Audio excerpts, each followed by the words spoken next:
मैं माननीय अतिथि श्रीमद स्वामी अव्यात्मानंद जी महाराज, स्वामी नरसिम्हानंद जी महाराज को कोटि कोटि नमन करते हुए दीप प्रज्वलन हेतु आमंत्रित करती हूँ।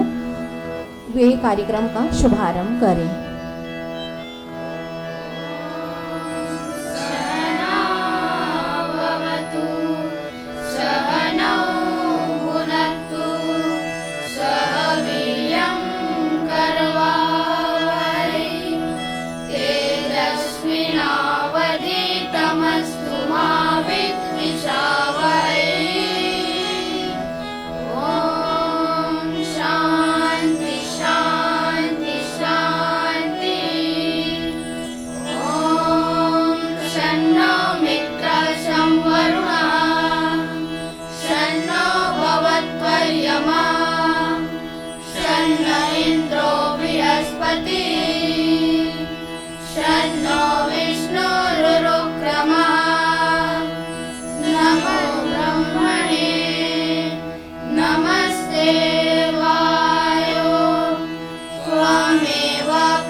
स्वस्ति न इंद्रो वृद्धश्रवा स्वस्ति न पूषा विश्ववेदाः स्वस्ति नस्ताक्षो अरिष्टनेमिः स्वस्ति नो बृहस्पतिर्दधातु। ॐ शान्ति शान्ति शान्ति। ॐ वामे मनसि प्रतिष्ठितं मनो मे वाचि प्रतिष्ठितं आविराविर्मयेति वेदस्य वाणीस्तः श्रुतं मे मा प्रहासिरी अनेनातीतेन होरात्रान् सन्दधामि मृतं वदिष्यामि सत्यं वदिष्यामि तन्मामवतु तद्वक्तारमवतु अवतु माम् अवतु वक्तारम्। ॐ शान्ति शान्ति शान्ति। ॐ पूर्णमदः पूर्णमिदं पूर्णात् पूर्णमुदच्यते पूर्णस्य पूर्णमादाय पूर्णमेवावशिष्यते। ॐ शान्ति शान्ति शान्ति। हरिः ओम् तत्सत्। श्रीराम कृष्णार्पणमस्तु। मंचस्थ माननीय अतिथि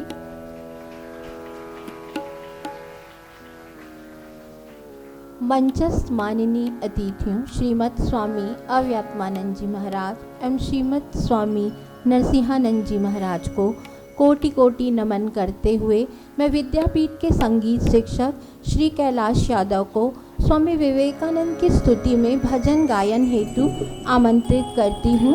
श्री कैलाश यादव सर।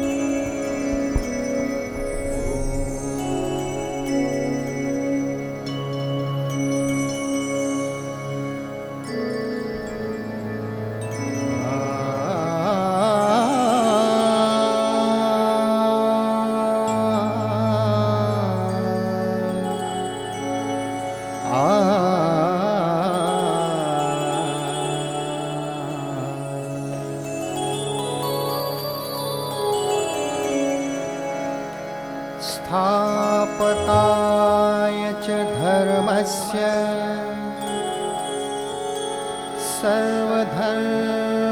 सर्वधर्मस्वरूपिणे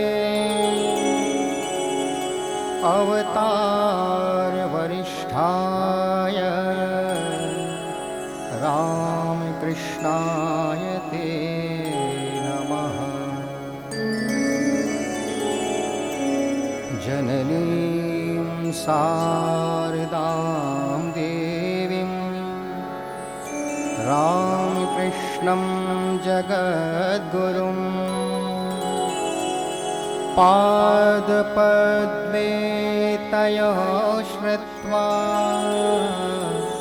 प्रणमामि मुहुर्मुहुः।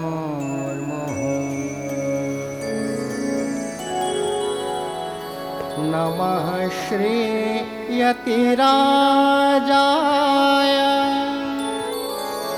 विवेकानंद सूरये सच्चित् सुख स्वरूपाय स्वामिने तापहारिणे स्वामिने तापहारिणे।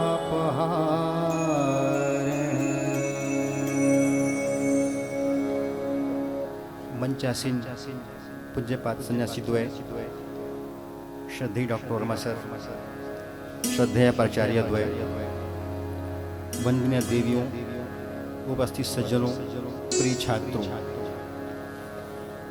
आप सबके सामने एक भजन स्वामी विवेकानंद पर। वीर विवेकानंद महाप्रभु तुम हो विश्व शांति आधार, सर्वधर्म सद्भाव प्रचारक, त्याग वृत्ति के हो भंडार। यह भजन हमारे संस्था के सम्माननीय सचिव महोदय श्रद्धेय डॉक्टर ओम प्रकाश वर्मा सर ने लिखा है। इस भजन को राग भैरवी में गाने का प्रयास किया जा रहा है।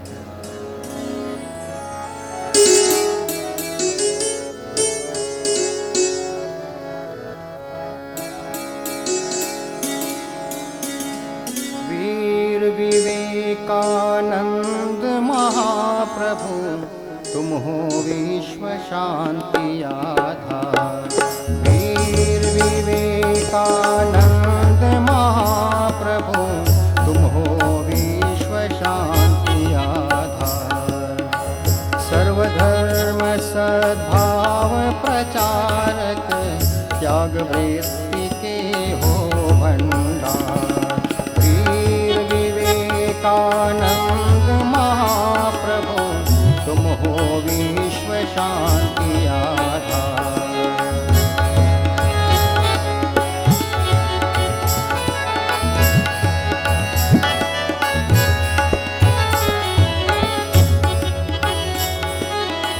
पीड़ित जन के दुख के हरता, करुणा विगलित हृदय उदार।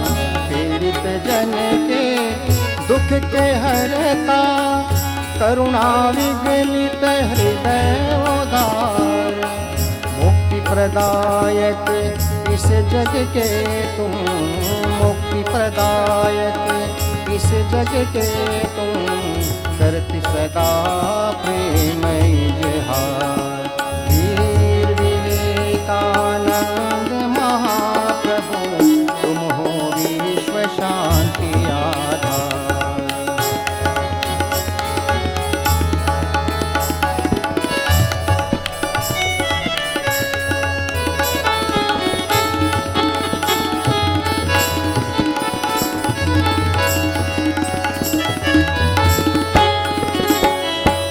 राम कृष्ण के संदेशों को तुमने किया सदा साकार। राम कृष्ण के संदेशों को तुमने किया सदा साकार।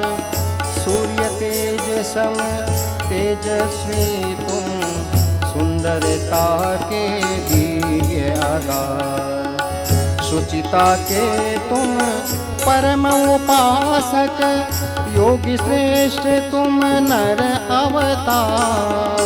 शुचिता के तुम परम उपासक, योगी श्रेष्ठ तुम नर अवतार। शुद्ध ज्ञान धन त्रितापहारी, शुद्ध ज्ञान धन त्रितापहारी। नित्य विवेकी इस संसार, वीर विवेकानंद महाप्रभु, तुम हो विश्व शांति आधार।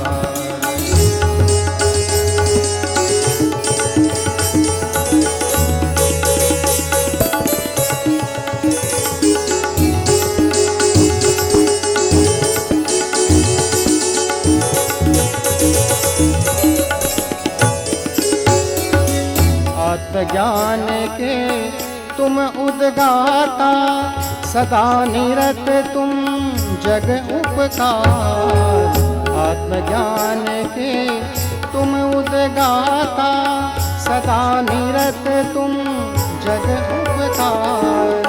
तुम ही हो प्रभु सब सुख सागर, तुम ही हो प्रभु सब सुख सागर। लो प्रणाम मेरे स्वीकार, लो प्रणाम मेरे स्वीकार। वीर विवेकानंद महाप्रभु, तुम हो विश्व शांति आधार। सर्वधर्म सद्भाव प्रचारक, त्याग वृत्ति के हो भंडार। वीर विवेकानंद महाप्रभु, तुम हो विश्व शांति आधार। तुम हो विश्व शांति आधार, तुम हो विश्व शांति आधार।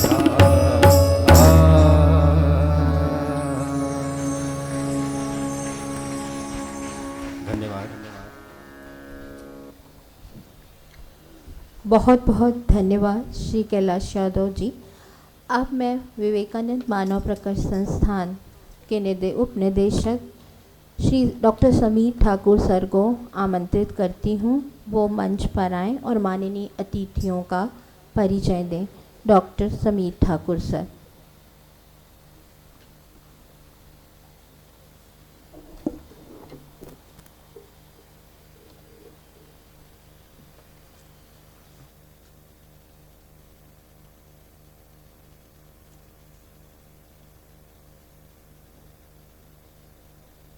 आज विश्व भातृत्व दिवस पर इस गरिमामय मंच पर हमारे बीच अध्यक्ष के रूप में श्रीमद स्वामी अव्यात्मानंद जी महाराज जी हैं।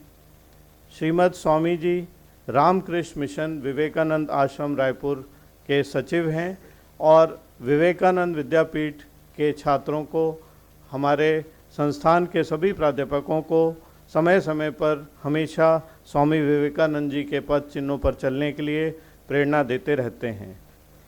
कार्यक्रम में वक्ता के रूप में माननीय डॉक्टर ओम प्रकाश वर्मा सर हैं। डॉक्टर ओम प्रकाश वर्मा सर सचिव विवेकानंद विद्यापीठ रायपुर एवं निदेशक विवेकानंद मानव प्रकाश संस्थान के रूप में हमारे साथ हैं। आदरणीय डॉक्टर ओम प्रकाश वर्मा सर इसके पूर्व पंडित रविशंकर शुक्ल विश्वविद्यालय मनोविज्ञान अध्ययनशाला के professor, school of regional studies and research के professor and head, Chhattisgarh private university regulatory commission के माननीय चेयरमैन और प्रतिष्ठित इंडियन लेवल का स्वामी विवेकानंद चेयर पंडित रविशंकर यूनिवर्सिटी रायपुर के चेयरपर्सन के रूप में अपनी सेवाएं देते रहे हैं। आज हम सब के बीच मुख्य अतिथि एवं मुख्य वक्ता के रूप में स्वामी नरसिम्हानंद जी महाराज हैं। श्रीमान स्वामी नरसिम्हानंद जी महाराज, सचिव रामकृष्ण मिशन कोझिकोड केरल में अपनी सेवाएं दे रहे हैं। आज हम गौरवान्वित हैं कि स्वामी नरसिम्हानंद जी हमारे बीच प्रमुख वक्ता के रूप में हैं।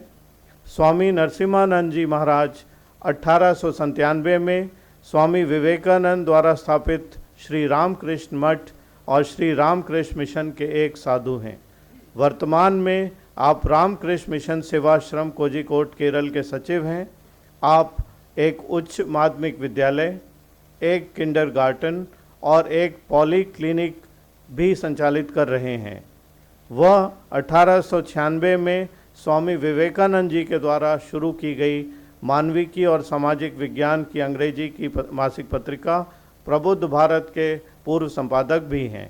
आपने भारतीय अध्ययन, भारतीय दर्शन, धर्म के समाजशास्त्र, धर्म के दर्शन और धार्मिक अध्ययन में विशेषज्ञता हासिल की है। स्वामी नरसिम्हानंद जी महाराज जादवपुर यूनिवर्सिटी में विजिटिंग फैकल्टी हैं। वह नियमित रूप से IIT जैसे राष्ट्रीय महत्व के संस्थानों में छात्र छात्राओं और प्राध्यापकों के लिए व्याख्यान देते हैं। आप विभिन्न कॉलेजों में प्रबंधन विषय पर व्याख्यान देते हैं। आप दर्शन शास्त्र, सामाजिक विज्ञान, धर्म, भारतीय अध्ययन, रामकृष्ण, विवेकानंद और वेदांत विषयों पर अलग अलग आपके व्याख्यान आयोजित होते रहे हैं। आपने विवेकानंद रीडर शीर्षक से स्वामी विवेकानंद की शिक्षाओं का एक खंड भी संपादित किया है। स्वामी नरसिम्हानंद जी महाराज अंग्रेजी, हिंदी, बंगला, तमिल और मलयालम भाषाओं में एकाधिकार रखते हैं और उसमें समान रूप से लिखते हैं। आप स्वराज सिद्धि और मैत्रायणी उपनिषद के अंग्रेजी अनुवाद पर वर्तमान में कार्य कर रहे हैं और धार्मिक अध्ययन, तुलनात्मक धर्म और धर्म के समाजशास्त्र के भारतीय ढांचे को तैयार करने में आप विभिन्न शिक्षाविदों के साथ सहयोग करते हैं। आपकी शिक्षा अन्नामलाई विश्वविद्यालय bachelor of commerce, accountancy, insurance विषयों के साथ, institute of chartered accountants of India ICAI नामक वर्ल्ड लेवल की इंस्टीट्यूट से आपने अकाउंटेंसी, वित्तीय प्रबंधन, लागत, लेखा परीक्षा, IT, प्रबंधन, कराधान, अर्थशास्त्र और गणित से प्रथम श्रेणी में अध्ययन किया। आपने केंद्रीय विद्यालय क्रमांक 2 जम्मू कैंट, केंद्रीय विद्यालय क्रमांक 1 वायु सेना स्टेशन जोधपुर, केंद्रीय विद्यालय क्रमांक 1 वायु स्टेशन तांबरम चेन्नई और केंद्रीय विद्यालय वायु स्टेशन चाबुआ असम से अपनी स्कूली शिक्षा प्राप्त की है। आपका अनुभव, आप सचिव रामकृष्ण मिशन सेवाश्रम में जुलाई 2020 से वर्तमान में सचिव के पद पर हैं। आप चेतना अध्ययन यूनेस्को पर अंतर्राष्ट्रीय अंतः विषय और अंतर धार्मिक अनुसंधान समूह के उसमें आपने सदस्यता पूरी की है। आप पॉन्टेफिकल एथेनियम रेजिना एपोलोस्टेरम रोमा इटली के सदस्य हैं।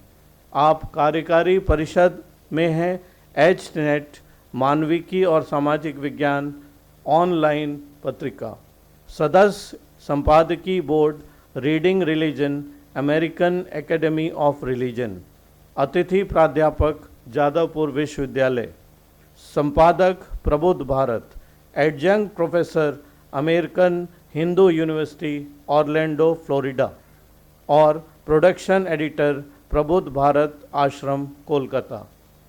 इसके अलावा आपने finance and HR Ramakrishna mission Sevashrama Vrindavan Uttar Pradesh में सन 2004 से 2008 में भी अपनी सेवाएं दी हैं। आप लेखांकन, मानव संसाधन, निवेश प्रबंधन, बजटिंग, प्राथमिक विद्यालय, उच्चतर माध्यमिक विद्यालय और कार्यालय समन्वयक रामकृष्ण अद्वैत आश्रम कलाडी एर्नाकुलम जिला केरल में भी आपने अपनी सेवाएं दी हैं। आप प्रभारी रहे सूचना प्रौद्योगिकी विभाग श्री रामकृष्ण मठ मायलापुर चेन्नई में। आप प्रभारी रहे पब्लिकेशन शोरूम, वेबसाइट प्रबंधन, उत्पाद सोर्सिंग, नेटवर्क प्रबंधन, hardware software maintenance Mylapore Chennai में, और आपका रामकृष्ण मठ और रामकृष्ण मिशन के साधु के रूप में रामकृष्ण मठ रामकृष्ण मिशन मई 1997 से वर्तमान 26 वर्षों से अधिक का आपका बड़ा अनुभव रहा है इस मानवता के पूज्य पथ पर चलने का।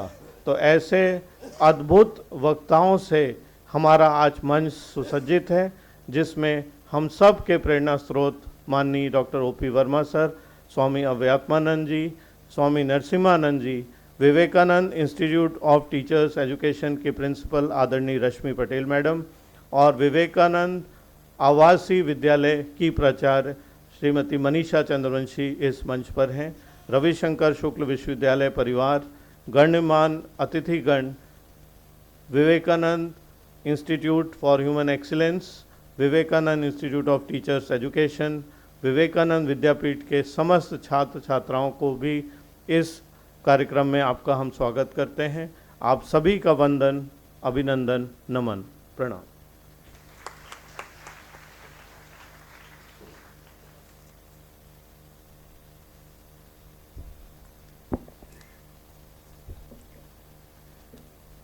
मैं विवेकानंद विद्यापीठ के सचिव श्री ओम प्रकाश वर्मा सर को आमंत्रित करती हूँ कि वे श्रीमद स्वामी अव्यात्मानंद जी महाराज का पुष्पगुच्छ से स्वागत करें। श्री वर्मा सर।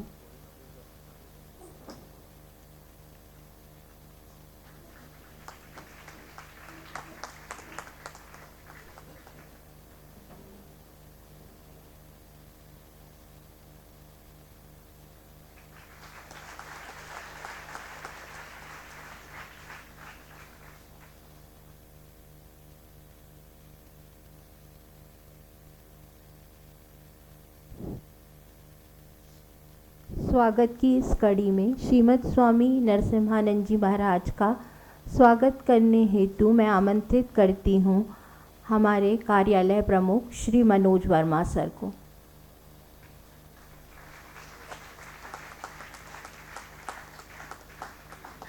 सॉरी।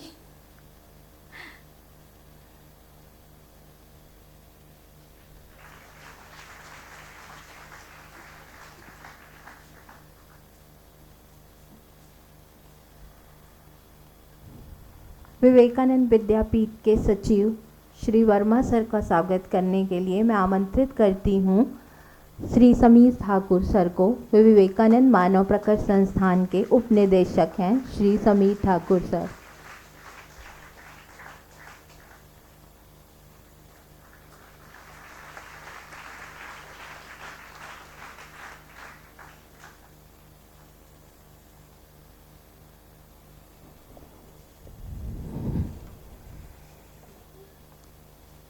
मैं संस्था के सचिव डॉक्टर ओम प्रकाश वर्मा सर को वक्तव्य हेतु आमंत्रित करती हूँ। उनके वक्तव्य का विषय है शिकागो धर्म सभा में स्वामी विवेकानंद के वक्तव्य का ऐतिहासिक महत्व। श्री वर्मा सर।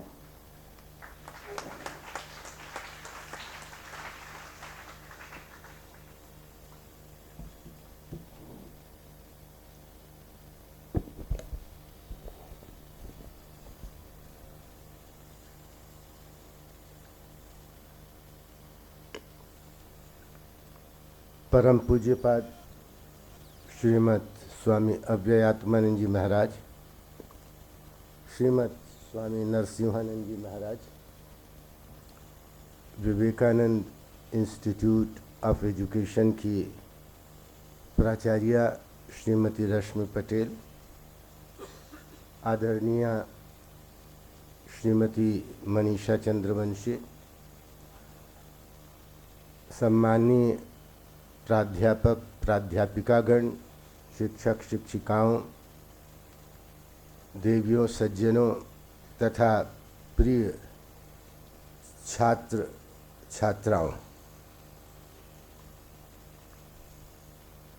आज जैसा कि हम सबको मालूम है कि शिकागो धर्म सभा में स्वामी विवेकानंद की स्मृति में यह दिवस हम सब मना रहे हैं 11 सितंबर 1893 को स्वामी विवेकानंद ने शिकागो धर्म महासभा में अपना परम ओजस्वी व्याख्यान दिया था और अपने एक ही दिन के लगभग 4 मिनट के वक्तव्य में वे विश्व प्रसिद्ध हो गए। भारत का नाम उन्होंने ऊंचा किया और विश्व में भारत की ख्याति उनके मात्र एक वक्तव्य से ही प्रतिष्ठित हो गई। वैसे आप सभी जानते हैं कि भारत अपने आध्यात्मिक और भौतिक संपदा के लिए शताब्दियों से विश्व में प्रसिद्ध रहा है। भारत को सोने की चिड़िया भी कहा जाता था और भारत की इस अकूत संपदा के उपभोग के लिए विश्व के अनेक राष्ट्र लालायित थे और इसी परिप्रेक्ष्य में सिकंदर का भी आगमन हुआ था। सिकंदर के गुरु ने सिकंदर से कहा था कि भारत में बहुत से ज्ञानी महात्मा हैं, जब तुम लौटते आओ तो कुछ ज्ञानी महात्माओं को लेकर चले आना, जिससे हमारे इस देश का कल्याण होगा। तो कहने का तात्पर्य यह कि उस समय भी भारत का ज्ञान के क्षेत्र में बहुत अधिक योगदान था, पर भारत में थल मार्ग से पहुंचना बड़ा कठिन था, क्योंकि रास्ते में अरब वासियों का एकाधिकार था और वे अरबवासी बिचौलियों के रूप में काम करते थे और मालामाल हो रहे थे। क्रिस्टोफर कोलंबस अमेरिका का बहुत साहसी नाविक था। उसने यह सोचा कि यदि पृथ्वी गोल है तो पश्चिम से समुद्र मार्ग द्वारा भी भारत पहुंचा जाया जा सकता है। अपनी इस कल्पना को रूपायित करने का अवसर उसको तब मिला जब स्पेन की महारानी ने उसके लिए आर्थिक सहयोग प्रदान किया। स्पेन की महारानी से आर्थिक सहयोग प्राप्त कर वह भारत की खोज में निकला। अपनी यात्रा के अंत में पश्चिमी भाग में उसे एक विशाल भूखंड प्राप्त हुआ, जिसे भूल से ही उसने भारत समझ लिया। बाद में पता पड़ा कि वह भारत नहीं है, तब उसका नाम इंडिया के बदले कोलंबिया कर दिया गया और यही कारण है कि आजकल उस वहाँ के मूल निवासियों को रेड इंडियन कहते हैं और उस द्वीप समूह को वेस्ट इंडीज कहा जाता है। वह जमीन बड़ी उपजाऊ थी और धीरे धीरे यूरोप के लोग आकर उस जमीन पर बसने लगे और इस प्रकार उन्होंने एक महान राष्ट्र अमेरिका की नींव डाली। 1492 में कोलंबस ने अमेरिका की खोज की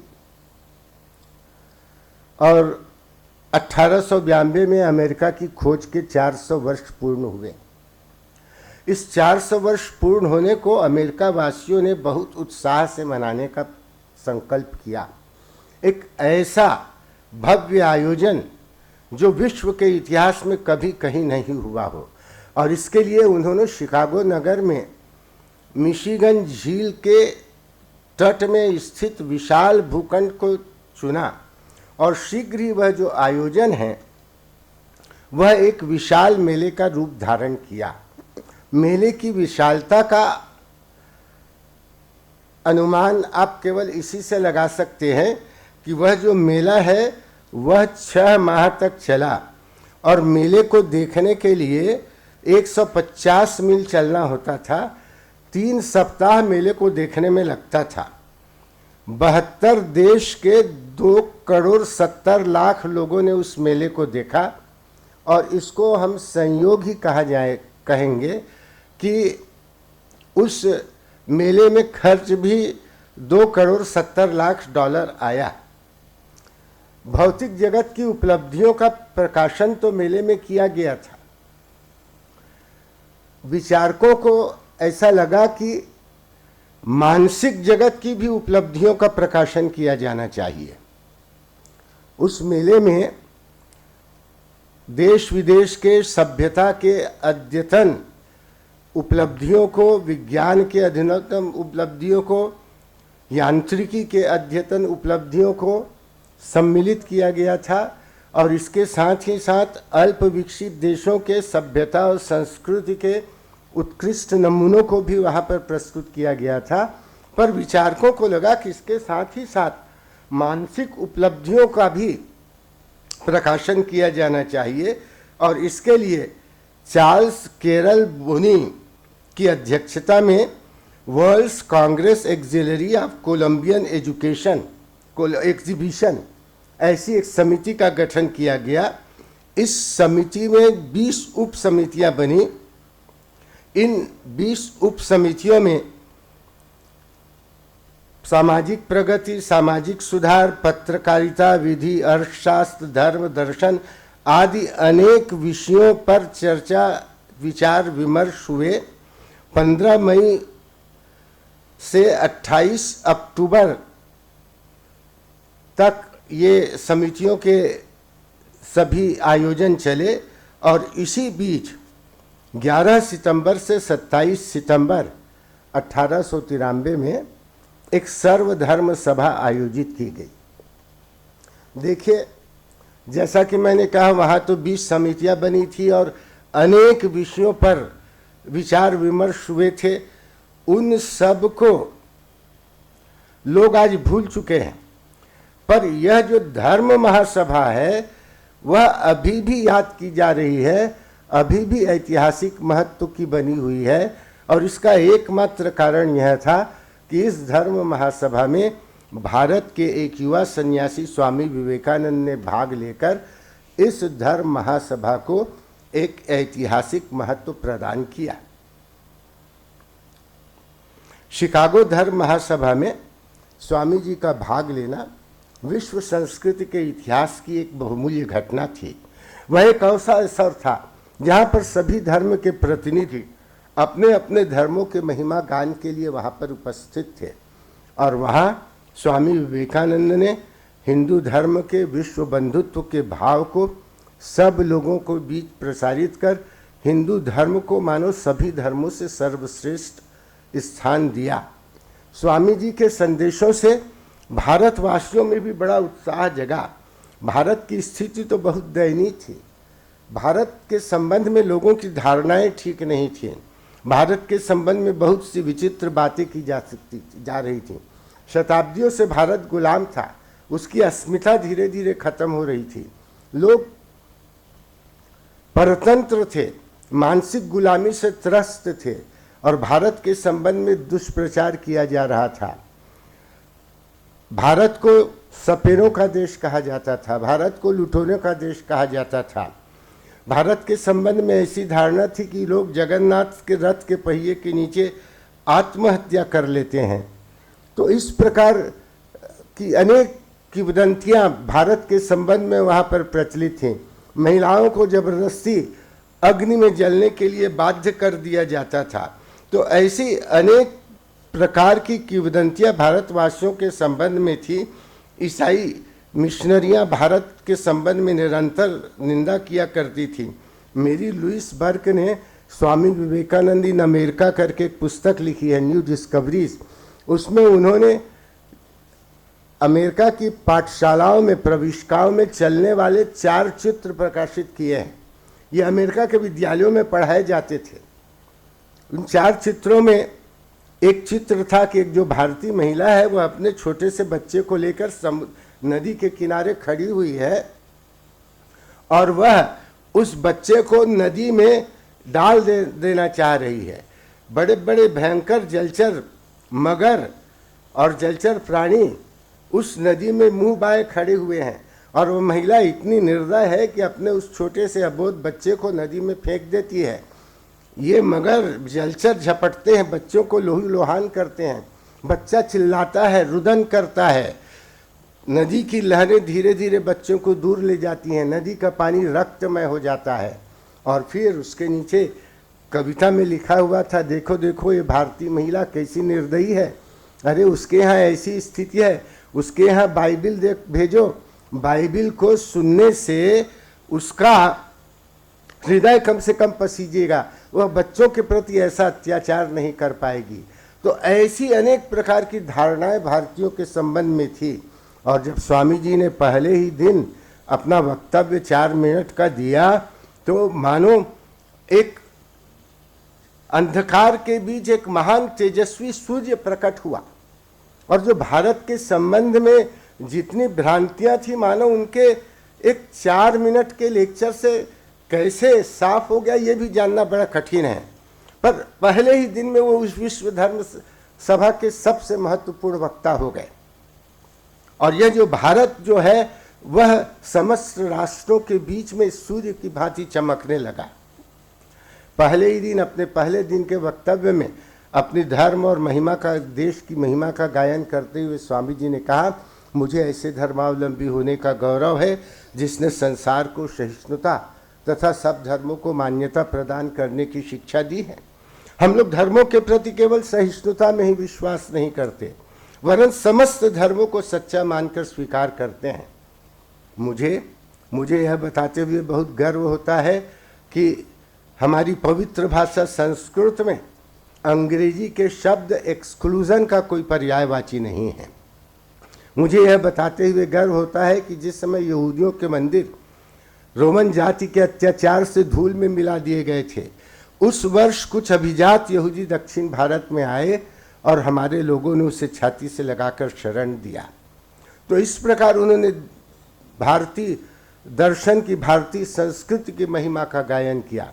हिंदू धर्म के वास्तविक स्वरूप को उन्होंने बताया, मनुष्य की दिव्यता का उन्होंने आख्यान किया। वहाँ तो बहुत से लोगों को बताया जाता था कि लोग जन्म से पापी होते हैं, आदम और हव्वा ने वो फल खा लिया, उसके बाद अज्ञान आ गया और सब पापी पैदा हो रहे हैं।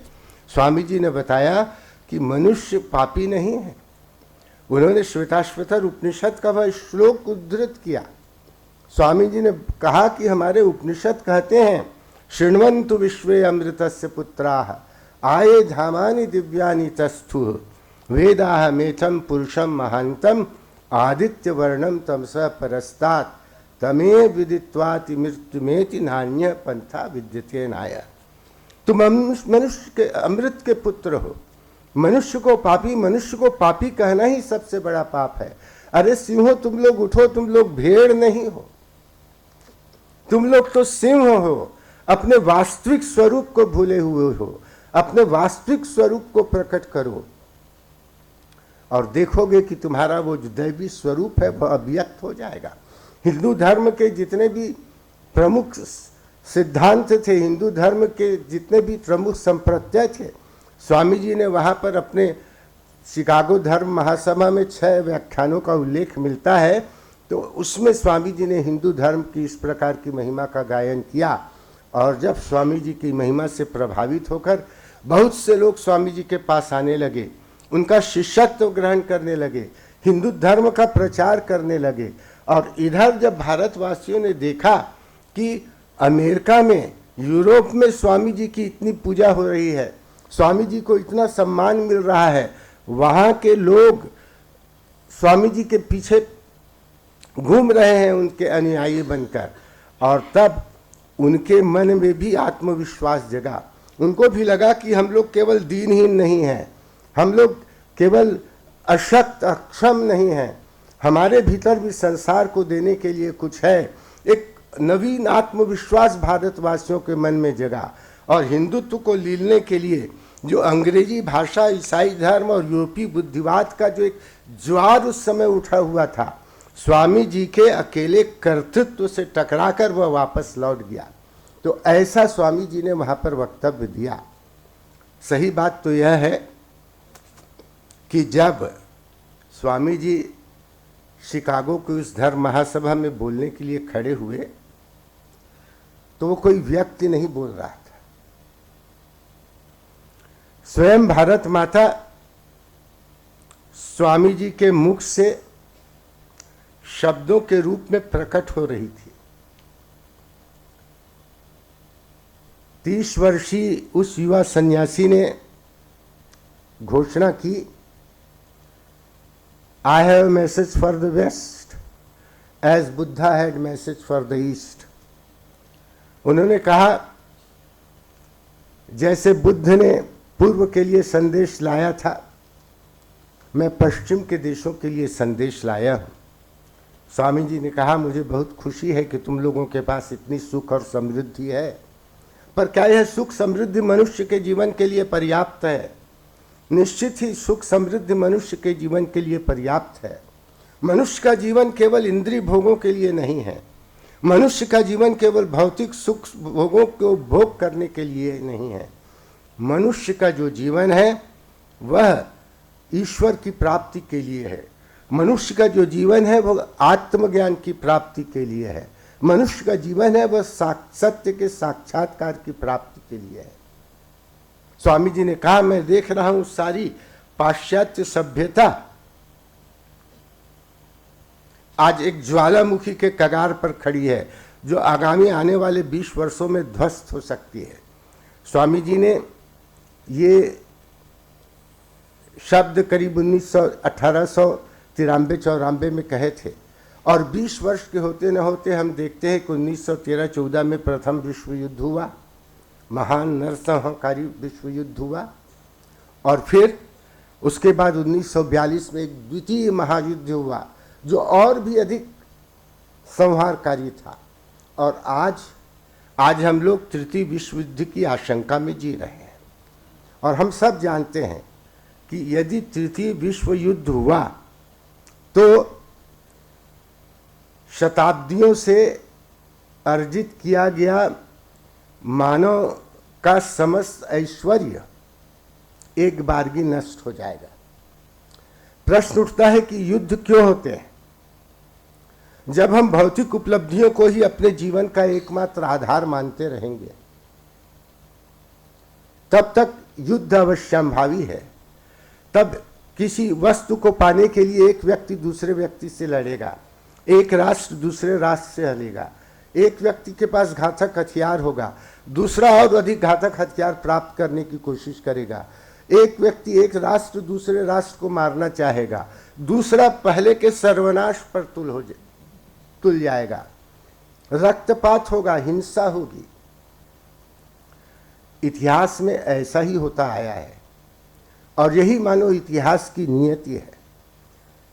पर स्वामी जी ने बताया एक भारत एक ऐसा राष्ट्र है जो हमेशा से शांति का पक्षधर रहा है। हमारा यह ऐसा राष्ट्र है जो वर्ण जाति धर्म इत्यादि के आधार पर मनुष्य और मनुष्य में भेद नहीं करता। हम लोग यत्र भवते विश्वैक नीड़म की बात कहते हैं, हम लोग वसुधैव कुटुंबिकम की बात कहते हैं। शताब्दियों से भारत शांति के इस अमोघ संदेश को सारे विश्व में सुनाता रहा है। बहुत पहले जब किंवदंतियों का भी अस्तित्व नहीं था, जब रोम और यूनान भी मानो भविष्य के गर्भ में डूबे हुए थे, उस समय भी भारत में वेद मंत्र गूंजा करते थे। उस समय भी भारत में सद्भाव के मंत्र गूंजा करते थे। एक समय था जब यूनानी सेना के रण प्रयास के दर्प से सारा विश्व कांपता था। आज वो कहाँ है? एक समय था जब पृथ्वी की प्रत्येक भोग्य वस्तु के पीछे रोम की सेनांकित विजय पताका फहराया करती थी। आज वह रोम कहाँ है? रोम देश का गौरव आज नष्ट हो गया है। इसी प्रकार कितने ऐसे राष्ट्र आए और गए, पर भारत आज भी जीवित है। भारत आज भी शांति का संदेश देते चला आया है। और यह स्वामी विवेकानंद का प्रभाव है कि आज भारत में जो कुछ भी हम प्रगति देख रहे हैं, भारत में जो कुछ भी हम विकास देख रहे हैं, उसमें स्वामी विवेकानंद का बहुत बड़ा योगदान है। क्योंकि इस भारत को स्वामी विवेकानंद ने, आधुनिक भारत के वैभव और विकास को स्वामी विवेकानंद ने अपने मानस चक्षुओं में देख लिया था। स्वामी विवेकानंद ने कहा था एक अपूर्व महिमा से मंडित भारत का आगमन होगा। मुझे विश्वास है वह पहले से भी अधिक गौरवान्वित होगा। देखो देखो, भारत से एक दिव्य तेज प्रकाशित हो रहा है जो शीघ्र ही सारे विश्व को आप्लावित कर देगा। ये उस समय स्वामी जी ने कहा था जिस समय भारत के संबंध में कहा जाता था कि वो लुटेरों और सपेरों का देश है। वह उन लोगों का देश है जहाँ लोग जगन्नाथ के रथ के पहिए के नीचे आत्महत्या कर लेते थे। महिलाओं को अग्नि में जला दिया जाता था। ऐसे भारत की जब स्थिति थी, उस समय स्वामी जी ने भारत के इस नवजागरण को देखा था। और भारत में आज जो भी हम विकास देख रहे हैं, उसमें स्वामी विवेकानंद के चिंतन का, उनके कर्तृत्व का बहुत बड़ा योगदान है। आज भले ही स्वामी विवेकानंद यहाँ पर नहीं हैं, पर वो अपने प्रेरणा से जीवित हैं, वो आज भी जीवित हैं। एरिक हेमंड को लंदन में पत्र में उन्होंने लिखा था, it may be that I shall find it good to get outside my body to cast it off like a worn out garment, but I shall not cease to work. I shall inspire men everywhere unless the world shall know that it is one with God. Swami ji ने कहा था कि बहुत अच्छा होगा संभवतः मैं इस शरीर को एक जीर्ण वस्त्र की भांति त्याग दूं, पर मैं काम करते रहने से रुकूंगा नहीं। मैं तब तक मानव जाति को प्रेरणा प्रदान करता रहूंगा जब तक वह यह न समझ ले कि वह ईश्वर के साथ एक है। जो स्वामी जी आज भी जीवित हैं, उनकी वाणी हमें आज भी प्रेरित कर रही है। और इन्हीं शब्दों के साथ मैं अपने वचनों को विराम देता हूँ। धन्यवाद आप सबको।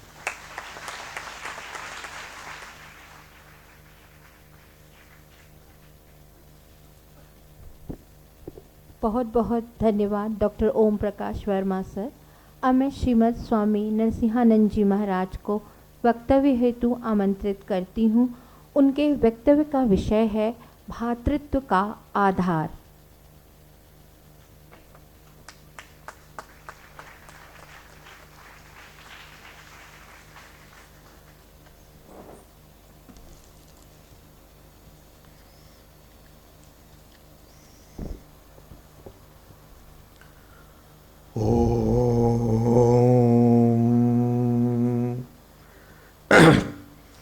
अनित्य दृश्येषु विविच्य नित्यं तस्मिन् समाधत्त इह स्म लीलया विवेक वैराग्य विशुद्ध चित्तम योसो विवेकी तमहम नमामि।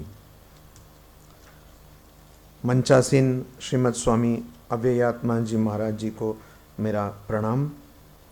मंचासीन डॉक्टर ओम प्रकाश वर्मा जी,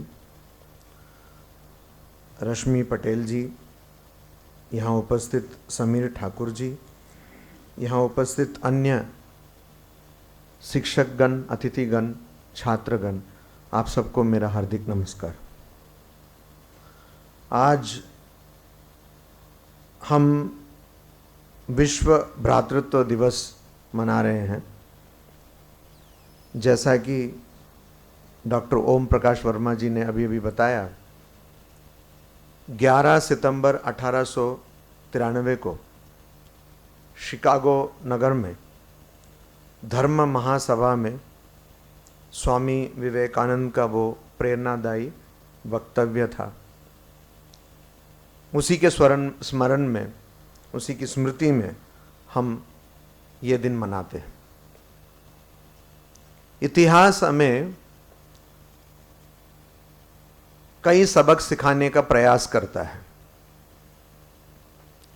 पर विडंबना यह है कि हम सीखते नहीं हैं। बार बार इतिहास अपने आप को दोहराता है।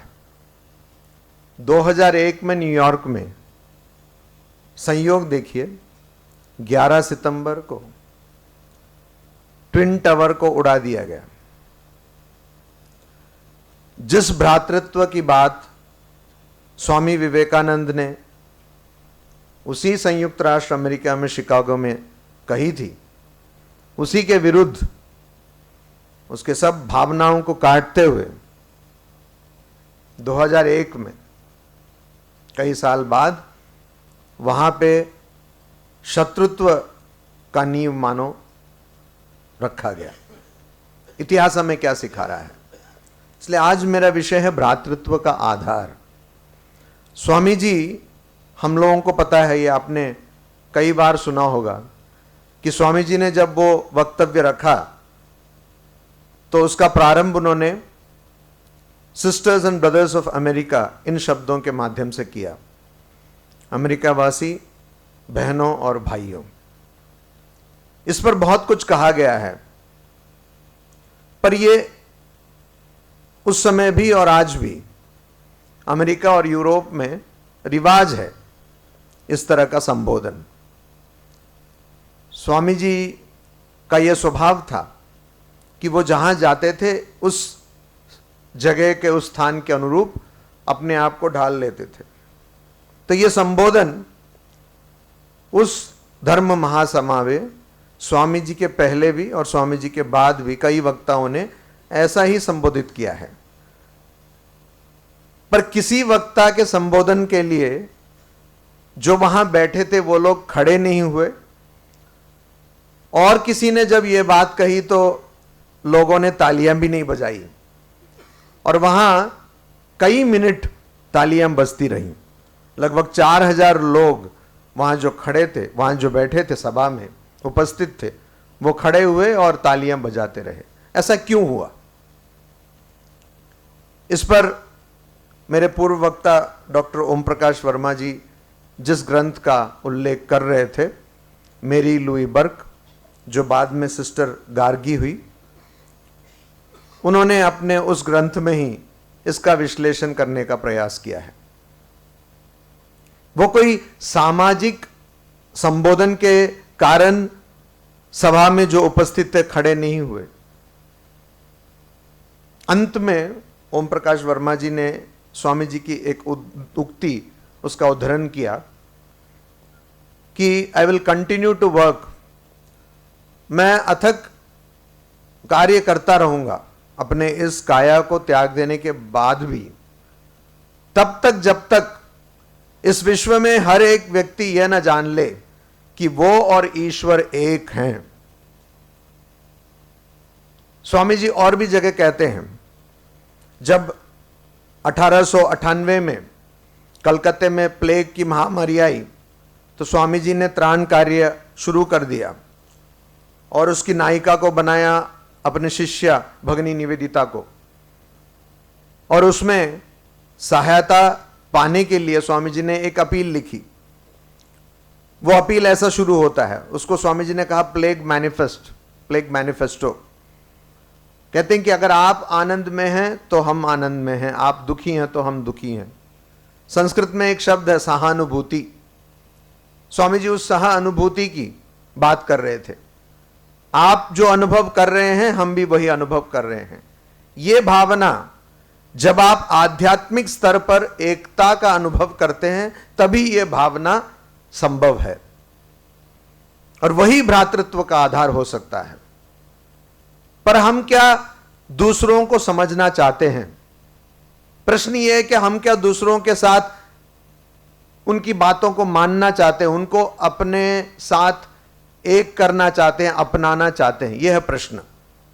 आप देखिए विश्व में आज ध्रुवीकरण बढ़ता जा रहा है। हर एक देश, हर एक प्रांत भाषा के नाम पर, संपत्ति के नाम पर, विज्ञान के नाम पर, शिक्षा के नाम पर, चमड़े के रंग के नाम पर, धर्म के नाम पर अपने आप को विभाजित करने के दौड़ में लगे हुए हैं। यहां तक कि जिन लोगों को, जिस राज्य को या जिस देश को संसार में सबने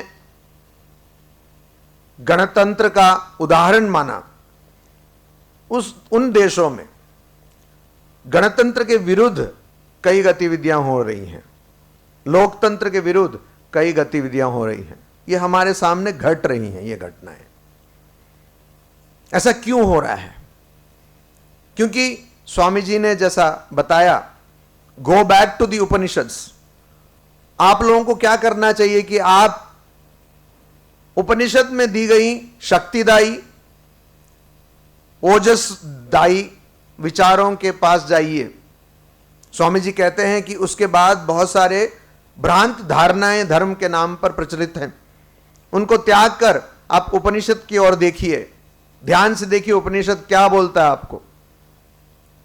उपनिषद कहता है कि आपकी जो इंद्रियां हैं उसको भगवान ने नष्ट कर दिया है।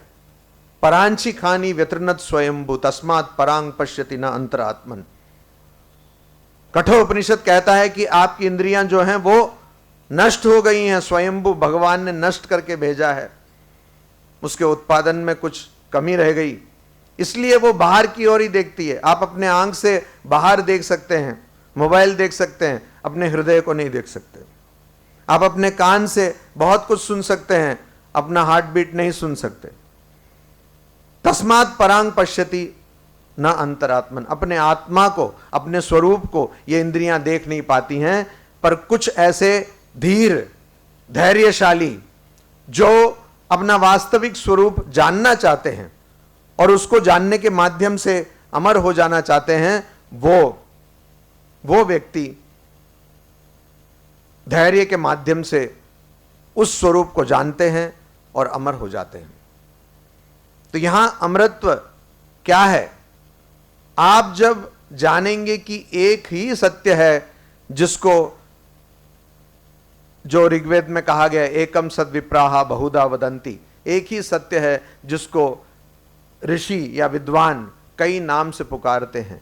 जब ये सत्य आप जान पाएंगे, जब इसका अनुभव आपको होगा, तो आप दूसरा कोई भी हो, मनुष्य ही नहीं कोई और जीव भी हो, उसके साथ आप जब बात करेंगे, उसके साथ आपका जब संवाद होगा, तो वो एकता वो दूसरा जीव भी अनुभव कर पाएगा। भगवत्पाद शंकराचार्य, उन्होंने जिस अद्वैत वेदांत को पृथ्वी के समक्ष रखा, उसी अद्वैत वेदांत को आधुनिक युग के स्तर पर, आधुनिक युग के उपयोगी के हिसाब से स्वामी विवेकानंद ने रखा। उसी अद्वैत वेदांत को उन्होंने नया रूप दिया। स्वामी विवेकानंद ने नया कुछ नहीं कहा, वही कहा जो शास्त्रों में है, पर उसको नए भाषा में, नए तौर में प्रस्तुत किया। और वो कहते हैं कि हमारे देश में जितनी भी कुप्रथाएं हैं, जितनी भी समस्याएं हैं, उसका कारण यही है कि हमने मनुष्य और मनुष्य में भेद किया है।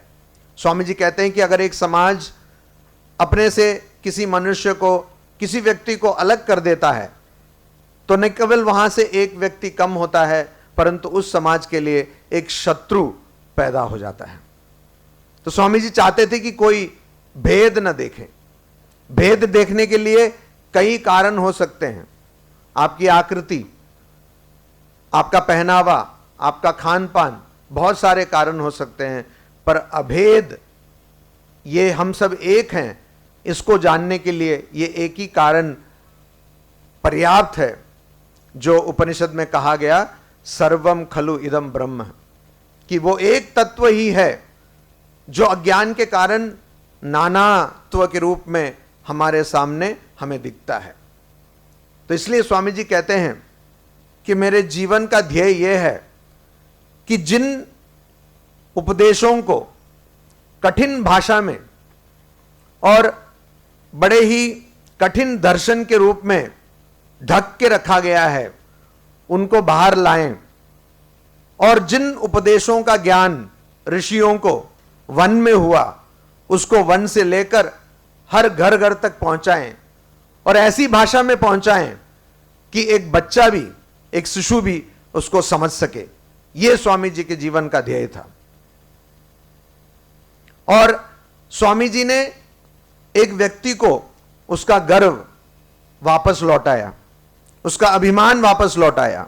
स्वामी जी कहते हैं कि हमारे देश में सबसे बड़ी समस्या यह है कि हजारों वर्ष दास रहने के कारण हमारे मज्जा में, हमारे नस नस में दासत्व बोध घुस गया है। हम अपने आप को दास ही समझते हैं, जो आज भी हम देखते हैं। आज भी अगर कोई फर्राटे से अंग्रेजी बोल दे तो हमें लगता है कि वो शिक्षित है, और अगर कोई भारतीय भाषा में बात करे तो हमें लगता है कि वो अशिक्षित है। अगर कोई ऑक्सफोर्ड, कैम्ब्रिज, हार्वर्ड पुस्तकों से उद्धृत करे तो हमें लगता है कि उसने बहुत, उसमें ज्ञान है, और अगर कोई हमारे देश के लेखकों की बात रखे तो हमें लगता है कि वो अनपढ़ है, गंवार है। आज भी जब कोई विदेशी खान पान खाता है तो हमें लगता है कि उसमें सभ्यता है, और अगर हमारे देश के राजमा चावल रोटी की बात करता है तो हमें लगता है कि उसने दुनिया नहीं देखी। आज भी हम दासत्व बोध के शिकार हैं। स्वामी विवेकानंद के गुरु भगवान श्री रामकृष्ण परमहंस देव, वो एक ऐसे अवतार पुरुष हैं, धर्म के इतिहास में हमने ऐसे अवतार पुरुष को कभी नहीं पाया, जिन्होंने अपने जीवन में केवल आध्यात्मिकता का ही पाठ पढ़ाया। आप अगर भगवान श्री रामकृष्ण देव का जीवन का अध्ययन करेंगे, उनके जीवन का अध्ययन करेंगे, तो पाएंगे कि उन्होंने कभी आध्यात्मिकता के अलावा और कुछ बात नहीं रखी। वो कहते हैं कि अगर मुझे लगता कि यह संसार सत्य है या इसमें कुछ भी लेश मात्र भी सत्ता है, तो मैं पूरे कामार पुकुर को सोने से मंडवा देता। कहते हैं कि यह ऐसा नहीं है, इसलिए जो सत्य है, जो तुम्हारे पृष्ठभूमि में है, जो तुम्हें शक्ति दे रहा है, ऊर्जा दे रहा है, उस पर अपने ध्यान को केंद्र करो और उसी धर्म, उसी आध्यात्मिकता के पाठ को विश्व के हर व्यक्ति के समक्ष पहुंचाने का दायित्व स्वामी विवेकानंद को उनके गुरु भगवान श्री रामकृष्ण परमहंस ने दिया। और उस अद्वैत ज्ञान को जानकर ही, उस एकता के ज्ञान को जानकर ही, उसका अनुभव करने से ही हम भ्रातृत्व को पा सकते हैं, उसको व्यावहारिक बना सकते हैं, अन्यथा नहीं कर सकते। और स्वामी जी लंदन में उन्होंने 4 वक्तव्य रखे। उस व्याख्यान माला में, जिसको अंग्रेजी में शीर्षक दिया गया है प्रैक्टिकल वेदांता, स्वामी जी उसका प्रारंभ ऐसे करते हैं, कहते हैं कि वेदांत व्यवहारिक ही हो सकता है, अव्यवहारिक कभी नहीं हो सकता, क्योंकि वेदांत किसने पढ़ाया? क्षत्रियों ने पढ़ाया, युद्ध भूमि में श्री कृष्ण ने पढ़ाया, अपने राज दरबार में राजा जनक ने पढ़ाया। जो लोग बहुत व्यस्त थे, उन्होंने ही हमें वेदांत का पाठ पढ़ाया, इसलिए वेदांत अवश्य ही व्यवहारिक है। एकता की खोज मनुष्य सभ्यता में शुरू से ही रहा है। हमें मालूम है अल्बर्ट आइंस्टाइन, जो बहुत ही प्रसिद्ध वैज्ञानिक, उन्होंने अपने जीवन काल के अंत में एक प्रश्न किया। मौलिक 4 बल रहते हैं, 4 fundamental forces, gravitational force, electromagnetic force, strong force, weak force. Albert Einstein ने यह सवाल किया, यह प्रश्न किया, give me 1 force that would explain all the fundamental forces. मुझे एक ऐसे बल का पता बताओ, मुझे एक ऐसा बल चाहिए जो 4 मौलिक बल को अपने में समा लेता है, समेट लेता है। और इसलिए उन्होंने एक तत्व को सामने रखा, यूनिफाइड फील्ड थियरी। आज भी इस पर अनुसंधान हो रहा है, इस पर शोध हो रहा है। विज्ञान के स्तर पर वैज्ञानिक जानना चाहते हैं कि इस पूरे प्रपंच का आधार क्या है। वो भले ही गॉड पार्टिकल हिग्स बोसॉन हो या और कुछ हो, कौन सा ऐसा बल है जो सब बलों के कारण होकर रह रहा है। यही प्रश्न हजारों वर्ष पूर्व ऋषि से उनका शिष्य करता है। कस्मिन्नु भगवन विज्ञाते सर्वमिदं विज्ञातुम भवति, कि हे भगवान, हे गुरुदेव, ऐसी क्या चीज है, ऐसी क्या वस्तु है जिसको जानकर इस प्रपंच में जो भी है उस सबको जाना जा सकता है। मुंडक उपनिषद में यह मंत्र आता है। इसलिए प्रश्न यह है कि हम क्या दूसरे को जानना चाहते हैं, हम क्या दूसरे को समझना चाहते हैं, हम क्या दूसरे को अपनाना चाहते हैं। पर हम देखते हैं कि हम दूसरे को अपनाना ही नहीं चाहते, हम उसको जानना ही नहीं चाहते।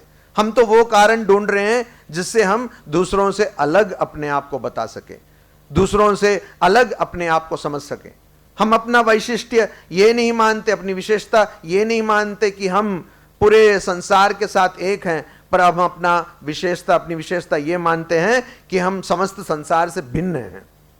भिन्न कोई भी नहीं है इस संसार में। आप लोगों ने शायद पढ़ा होगा, एक तत्व है, सामाजिक तत्व, उसको कहते हैं the butterfly effect. Butterfly effect अर्थात विश्व के किसी कोने में अगर एक तितली अपना पर हिलाए तो उसका असर विश्व के और एक कोने में पड़ता है। अब हमें विश्व के कोने कोने की चिंता नहीं करनी है। अगर यहां पे हम इस सभागार में बैठे हुए हैं, अगर यहां पे व्यवस्था ढंग से न हो तो उसका असर हम सब पर पड़ेगा। अगर यहां बिजली रुक जाए तो हमें पसीना आएगा। यहां पे रोशनी बंद हो जाए, कल ही मैं कहीं बोल रहा था तो अचानक बिजली चली गई, तो उसका असर सबको होगा। तो तितली की बात तो रहने देते हैं, हमारे सामने जो है वो हमारे जीवन को प्रभावित कर रहा है। इसलिए भगवान श्री रामकृष्ण देव ने कहा, एकेर ज्ञान ज्ञान, अनेकेर ज्ञान अज्ञान, कि एकता का ज्ञान वास्तविक ज्ञान है और नानात्व का ज्ञान वास्तव में अज्ञान है। अगर हम एक होना चाहते हैं, अगर हम समाज में शांति लाना चाहते हैं, तो हम भेद की दृष्टि त्याग कर अभेद का दृष्टि अपनाएं, एकता की दृष्टि अपनाएं। स्वामी जी ने शिकागो में जब अपना पहला वक्तव्य रखा, उसके बाद ही एक दिन बहुत विवाद हो रहा था। अलग अलग धर्म के जो विचारक थे वो विवाद कर रहे थे और अंत में कोई निर्णय पे वो आ नहीं पा रहे थे। तब स्वामी जी ने इस शीर्षक से एक वक्तव्य रखा, मूल अंग्रेजी में शीर्षक है वाई वी डिसएग्री।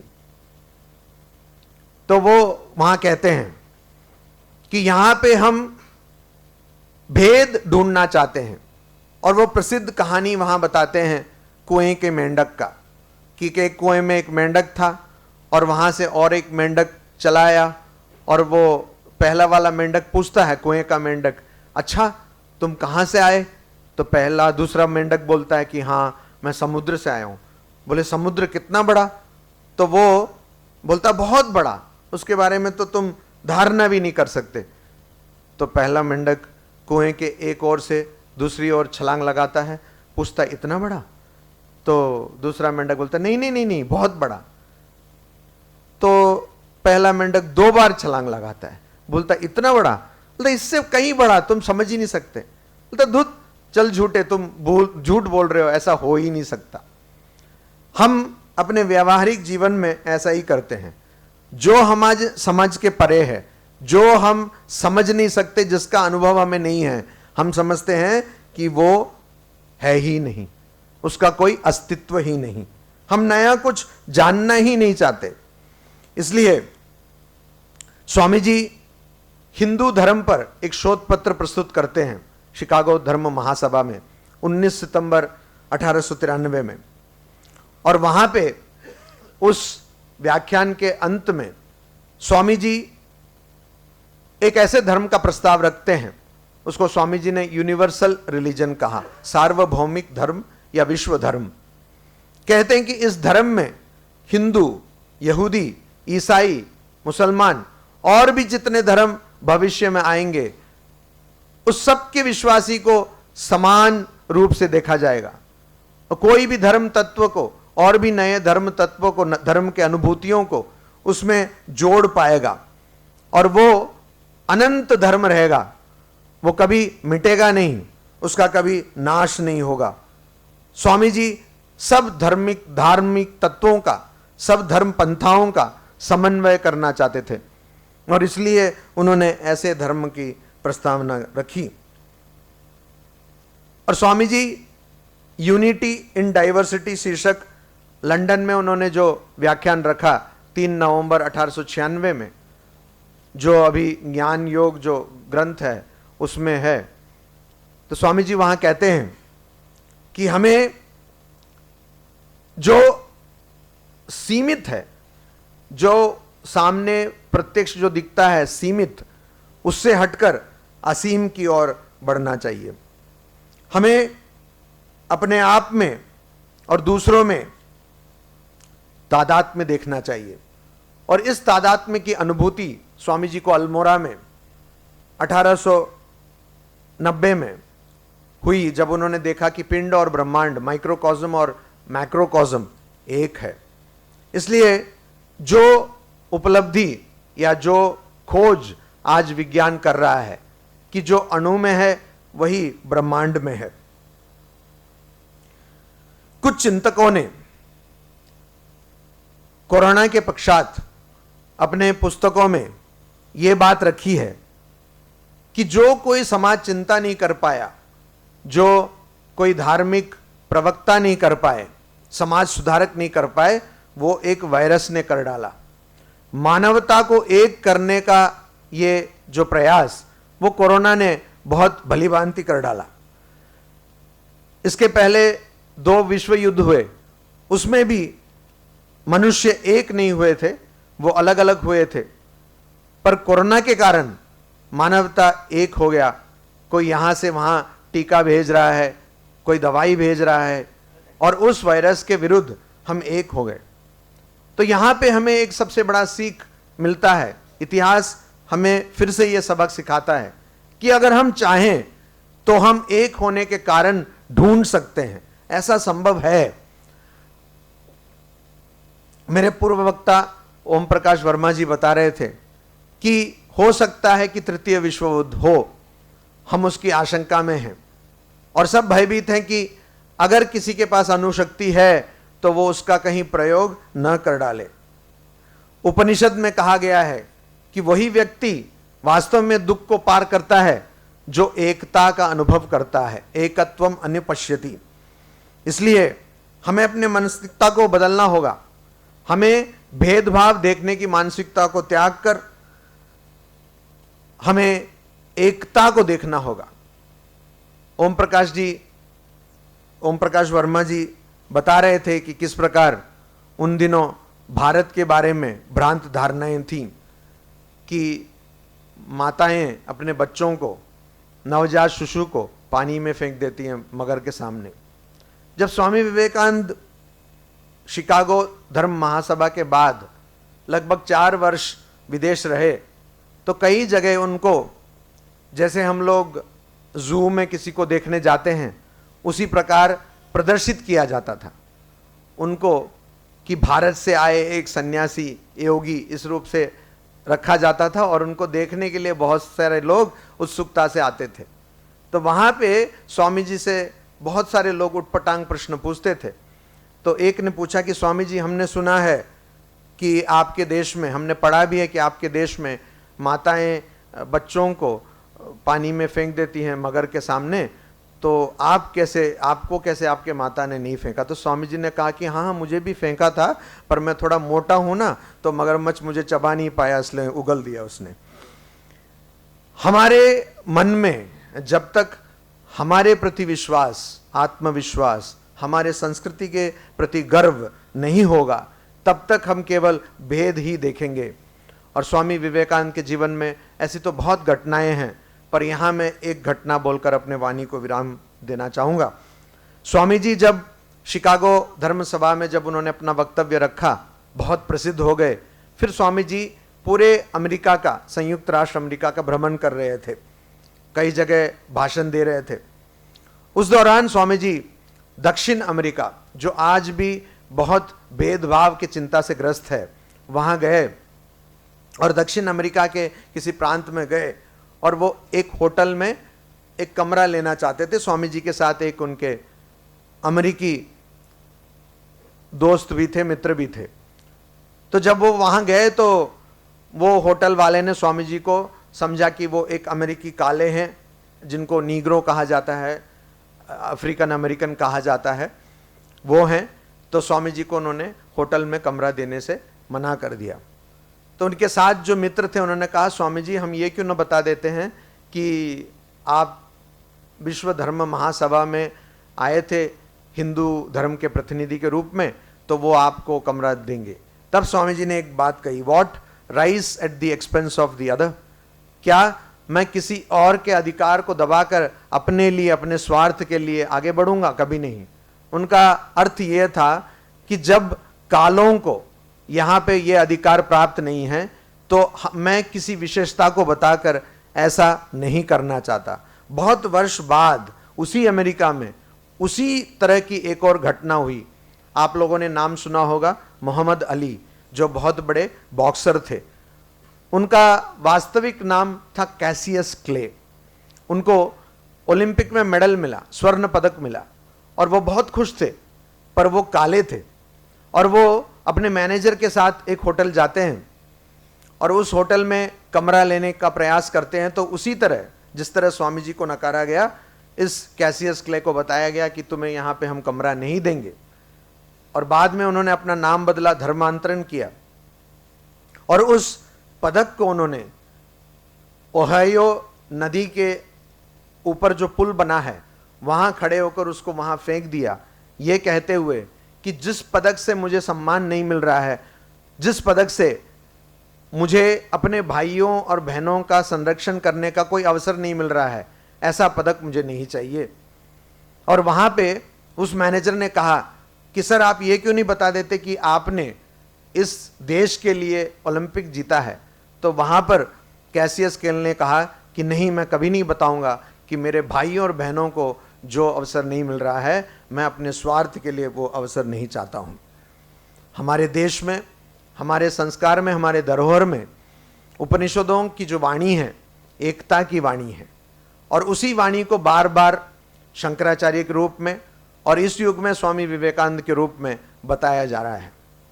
तो यहाँ जो भी उपस्थित हैं, मैं आप लोगों से यही अनुरोध करूंगा कि शक्तिदायी इस अद्वैत के वाणी को, उपनिषद का वाणी को, और विशेष रूप से स्वामी विवेकानंद को वाणी को प्रतिदिन पढ़ने का प्रयास करें। वो न केवल आपको ऊर्जा देगी, ना केवल आपको उत्साह देगी, पर यह आपको बता देगी कि आप किसी और से भिन्न नहीं हैं, आप इस पूरे प्रपंच से मिले हुए हैं, और केवल एक ही हमें नाना के रूप में प्रतीत होता है। और जब ऐसा होगा तो उस भ्रातृत्व के तत्व को हम समझ पाएंगे, उस भ्रातृत्व के स्रोत को हम समझ पाएंगे। स्वामी जी कहते हैं कि हर सभ्यता की, हर राज्य का, हर देश का एक स्वभाव होता है, उसका एक चरित्र होता है। कहीं वो राजनीति है, कहीं वो शिक्षा है, कहीं वो ज्ञान है, कहीं विज्ञान है, कहीं दर्शन है, पर हमारे देश का चरित्र, हमारे देश की रीढ़ की हड्डी आध्यात्मिकता है। स्वामी जी कहते हैं कि ऐसा संभव नहीं है, पर अगर ऐसा मान लें कि गंगा के प्रवाह को गोमुख से जो चलकर पश्चिम बंगाल में गंगा सागर में मिलता है, उसके प्रवाह को भी अगर हम बदल सकें, उसके पथ को भी अगर हम बदल सकें, पर कभी भी इस वास्तविकता को, इस यथार्थ को नहीं बदल पाएंगे कि भारत की रीढ़ की हड्डी आध्यात्मिकता है। इसलिए इस आध्यात्मिक स्रोत में हमें डूब जाना होगा, हमें इसके तत्व को अनुभव करना होगा, और तभी और केवल तभी इस विश्व में यथार्थ रूप से भ्रातृत्व को लाया जा सकता है। मैं आभार व्यक्त करता हूं ओम प्रकाश वर्मा जी का कि उन्होंने मुझे ये अवसर दिया कि मैं यहाँ आ पाऊँ, आपके समक्ष अपने विचारों को व्यक्त कर सकूं। और मैं प्रार्थना करता हूँ कि उपनिषद के इस संदेश को स्वामी विवेकानंद, भगवान श्री रामकृष्ण परमहंस देव और श्री शारदा देवी के इन संदेशों को हम अपने जीवन में आत्मसात कर पाएं। नमस्ते।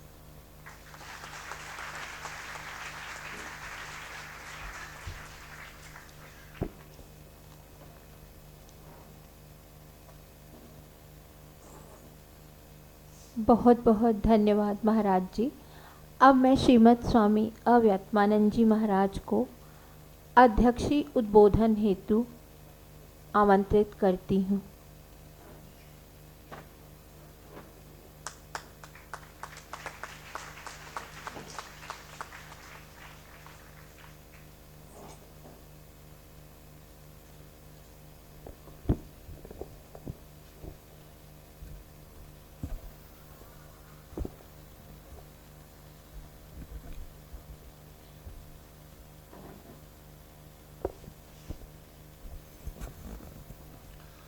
स्थापकाय च धर्मस्य सर्वधर्मस्वरूपिणे अवतार वरिष्ठाय रामकृष्णाय ते नमः।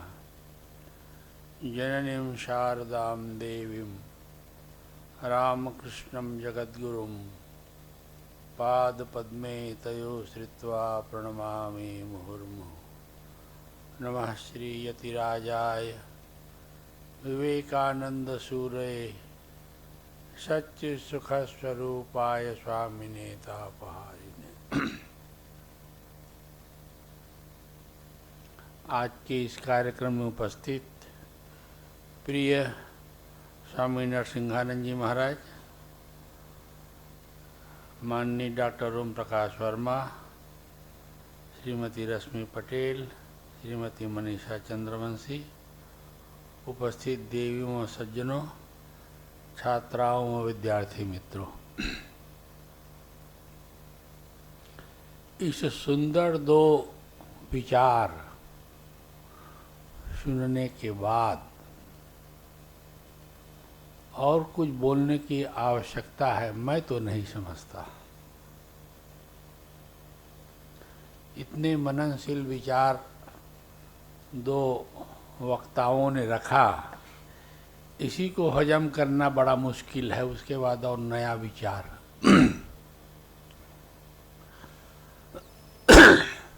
मैं बहुत ही कम समय में कम विचार को ही आपके सामने रखने का प्रयास करूंगा। आज का विषय है विश्व माँ भ्रातृत्व दिवस। माने विश्व में जितने भी लोग हैं सब हमारा भाई है, माने सब अपने ही हैं, पराये नहीं हैं। विवाद कब होता है कि यह मेरा है और यह तुम्हारा है। यदि हम लोग सोचे सब अपने ही हैं तो भी विवाद नहीं। बोले नहीं भाई सब आप लोगों का है तब भी विवाद नहीं। तो ये आप लोगों ने सुना होगा, बहुत प्रसिद्ध वाक्य है, तुम लोग प्राइवेट बिजनेस बंद करो, हम यहां देख रहे हैं।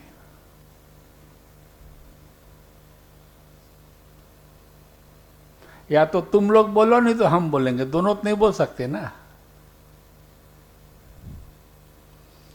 हम लोग पढ़ते थे, आप लोग भी सुने हैं, अहमेव परिवेत्ति गणना लघुचेतसाम उदार चरिता नाम वसुधैव कुटुंबकम। यह मेरा है और यह तुम्हारा है, यह कौन कहता है? गणना, इसके गणना लघु चेतसाम, जो सामान्य विचार वाले हैं। पर वसुधैव कुटुंबकम कौन कहते हैं? उदार चरिता नाम, जिसके उदार चरित्र है वो कहते हैं वसुधैव कुटुंबकम। बाकी तो खाली जबान से कहते हैं। अभी नरसिंहानंद जी महाराज दो बहुत अच्छे उदाहरण दिए। अमेरिका में जो स्वामी जी के साथ जो हुआ, स्वामी जी को बोला गया कि आप निग्रो हैं, आपको स्थान नहीं है। स्वामी जी बोल सकते थे मैं निग्रो नहीं हूँ, पर उन्होंने कभी ऐसा नहीं सोचा कि मैं दूसरे को छोटे करके मैं बड़ा हो जाऊं। असल भातृत्व की जो भावना यदि देखने का है तो जो महापुरुष, जो उदार चरिता नाम, उसके जीवन को देखिए। स्वामी जी ने बोले नहीं, वो निग्रो भी मेरा भाई है, वो दूसरा नहीं है। स्वामी जी नहीं गए होटल में। दूसरी घटना स्वामी जी के जीवन की पढ़ते हैं। समस्या क्या है? धर्म की बातों को बोलना अलग है, बोलना बड़ी बात नहीं है। हम लोग, सब लोग बोल सकते हैं, हम बोलते हैं, आप बोलते हैं, सब बोल सकते हैं। समस्या है उसको जीवन में उतारा कैसे जाए। नरसिंहानंद महाराज ने दूसरा एक उदाहरण दिया, स्वामी जी कलकत्ते की घटना। आप देखिए, इतिहास पढ़िए, सुनिए। ऐसा अभी तक कोई सन्यासी संप्रदाय जो कलकत्ता में प्लेग में, बुद्ध के जीवन में पढ़ते हैं, बुद्ध के अनुयायी बहुत सेवा किए, इसमें दो मत नहीं है। स्वामी जी कलकत्ता में प्लेग में लोग मरे जा रहे हैं, रहने वाले चले जा रहे हैं छोड़ के, अपने सन्यासी शिष्यों को लेके कलकत्ता के गली गली को सफाई कर रहे हैं। ये धर्म कहाँ से आया?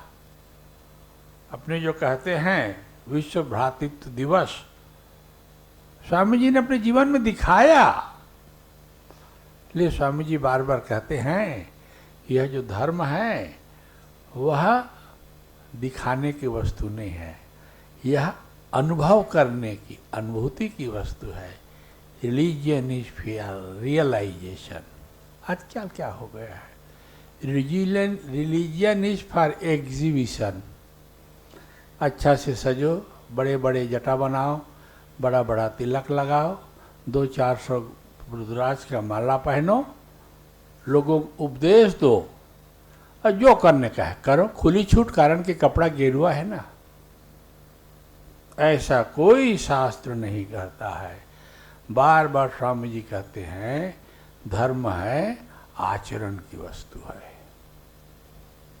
यदि धर्म को जीवन में उपयोग लाएं तो ऐसी समस्या कभी नहीं होगी। अपन देखते हैं शादी विवाह के समय, हमने खुद नज़र में देखा, गुजरात में ठंड के दिन थी, करीब 12 बजे के आसपास होगा, महिलाएं बैठ के बर्तन धो रही है क्योंकि उसको 2 पैसा चाहिए घर गृहस्थी चलाने के लिए। क्या किसी ने सोचा होगा जो महिलाएं 12 बजे रात को ठंड में बर्तन धो रही हैं उसके घर के बच्चे सूखे सोए, बिना खाए सोए हैं, और यहाँ हजारों लाखों की बोतलें खोली जा रही है? किसी ने ऐसा अनुभव किया होगा उस समय? हरिहर महाराज करके हैं, यहाँ के बहुत लोग जानते हैं। बोले देख हरिहर, यही हमारा देश का दिखावा है। माने दूसरे के पसीने के बदौलत हम आनंद करते हैं। स्वामी जी के वो प्रसिद्ध जीवन की घटना आप लोगों ने सुना हुआ, रिपीट करना नहीं चाहता। शिकागो में जब स्वामी जी प्रसिद्ध हुए, एक बहुत आलीशान धन कुबेर के यहाँ थे, रात भर सो नहीं पाए, रोते रहे। यह क्यों कि हमारे देश में इतनी गरीबी, इतनी भूखमरी, इतने लोगों को तकलीफ, और यहाँ लोग कैसे जी रहे हैं। यह है विश्व बंधु भ्रातृत्व की भावना। अपने सुख के लिए तो हर कोई सोचता है, हर व्यक्ति सोचता है, पर दूसरे के सुख के लिए कितने लोग हैं जो सोचते हैं? यह एक विचार की वस्तु है। तो यह जो विश्व बंधुत्व, विश्व भ्रातृत्व दिवस की यह जो अनुभव है, कितने लोगों को है? और जो लोग को अनुभव है वही लोग को कहते हैं उदार चरिता नाम।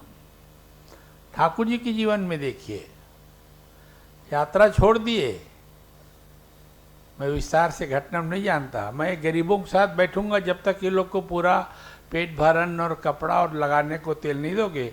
मथुर बाबू को बोल दिया जो आयोजन के, मैं नहीं जाऊंगा काशी, मैं यहीं रहूंगा। अपनापन, जैसे शरीर के एक अंग में कहीं कुछ घाव हो जाए या चुभ जाए तो दर्द होता है कि नहीं होता है, वैसे समाज में कोई एक व्यक्ति को तकलीफ है, क्या उसके लिए कभी दर्द हम लोगों ने अनुभव किया है? स्वामी जी का संदेश, जगत में कोई पराय नहीं है। माँ अपने जीवन के अंतिम समय में उपदेश देती है, माँ शारदा देवी, देखो जगत में यदि शांति चाहो तो किसी का दोष मत देखो। क्यों? जगत में सब अपने ही हैं, पराये नहीं हैं। इससे बड़ा उपदेश और जीवन में उतारने की बातें कहाँ मिलेगी? जो एक कितने विरोध करने के बाद एक डकैत मुसलमान को सामने बिठा के खिला के जूठा पत्तल जिन्होंने उठाया, जो स्वयं माँ जगदम्बा थी। ये सब जीवन में इन्होंने करके दिखाया, बोल के नहीं दिखाया, करके दिखाया। समस्या क्या है? अपन बोलते हैं, करते नहीं। तो यह जो कहते हैं ना प्रेम, प्रेम है, यह अनुभव की वस्तु है, अनुभूति की वस्तु है, दिखाने की वस्तु नहीं है, पर हम दिखाते हैं। आज समस्या समाज में इसीलिए है, हर व्यक्ति स्वार्थी हो गया है, सेल्फ ओरिएंटेड। पिता पुत्र के साथ स्वार्थ का व्यवहार रखता है, पति पत्नी के साथ स्वार्थ का व्यवहार रखता है, समाज में एक दूसरे स्वार्थ का व्यवहार रखता है। निस्वार्थ व्यवहार रखने वाले कितने लोग हैं जो दूसरों के लिए आंसू बहाता है। आप विचार करके देखिए, समस्या तो सबके यहाँ आता है। यदि समस्या नहीं रहेगी तो जगत नहीं रहेगी। समस्या, जब तक जगत रहेगी समस्या रहेगी, और समस्या के बीच ही अपने को रास्ता निकालने का है। कोई यदि बोले कि समुद्र किनारे जाके जब लहर बंद हो जाएगा तब मैं तैरना सीखूंगा, असंभव है। इसी प्रकार समस्याएं रहेगी, आएगी और जाएगी समस्या, पर अपना एक आदर्श है, एक सिद्धांत है, उसको पकड़ के रखना और जीवन में उतारना, यह हमारा उद्देश्य हमेशा होना चाहिए।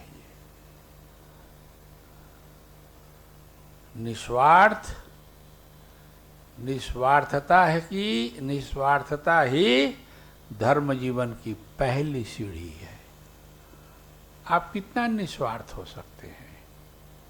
यदि बंधुत्व की भावना ऐसे बोलने से नहीं आती। हमने अपने पिताजी से बचपन में एक घटना सुना था। दो भाई घर में थे। छोटा भाई बाजार से आ रहा था, छोटे छोटे उसके बच्चे थे जैसे होता है। घर में बाजार से दो आम खरीद के ला रहे थे। एक आम छोटा था, दूसरा आम बड़ा था, पर दोनों हाथ में था। दो बच्चे दौड़े, एक उसके बच्चे थे, एक दो अपना बड़ा भाई का बच्चा था, वो दौड़ा। हुआ क्या, जो छोटे हाथ के आम के तरफ उसका बच्चा दौड़ा और बड़े हाथ के आम के तरफ उसके बड़े भाई का बच्चा दौड़ा। उसका बड़ा भाई देख रहा है दूर से। हुआ क्या, वो सामने से आ रहा था, वो पलट गया, तो उसके बच्चे को बड़ा आम मिला और बड़े भाई के बच्चे को छोटा आम मिला। बड़ा भाई देख रहा था। उसने कहा, देखो भैया, अब लगता है कि अपने दोनों हंडी अलग कर लेते हैं, तुम्हारा चूल्हा अलग, हमारा चूल्हा अलग। समझ गया, इसके मन में भेद है। यह भी भाई का लड़का है और यह मेरा लड़का है, दोनों में कोई अंतर होता है? यह है भेद। जहाँ भ्रातृत्व की भावना है वहाँ भेद नहीं है। यह अपने जीवन में बोलने की नहीं, जीवन में उतारने की वस्तु है। धन्यवाद।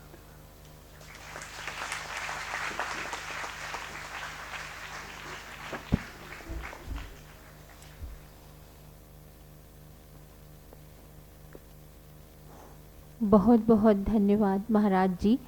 आज हमें ऐसे विश्व भ्रातृत्व दिवस के इस पावन अवसर पर ऐसे वक्ताओं को सुनने का सौभाग्य प्राप्त हुआ जिनका पूरा जीवन रामकृष्ण मिशन की भावधारा, रामकृष्ण परमहंस देव, माँ शारदा देवी और स्वामी विवेकानंद को समर्पित है। अब मैं मानव प्रकट संस्थान के उप निदेशक श्री समीर ठाकुर सर को मंच पर आमंत्रित करती हूँ। वो कुछ सूचनाएं प्रदान करेंगे। श्री समीर ठाकुर सर।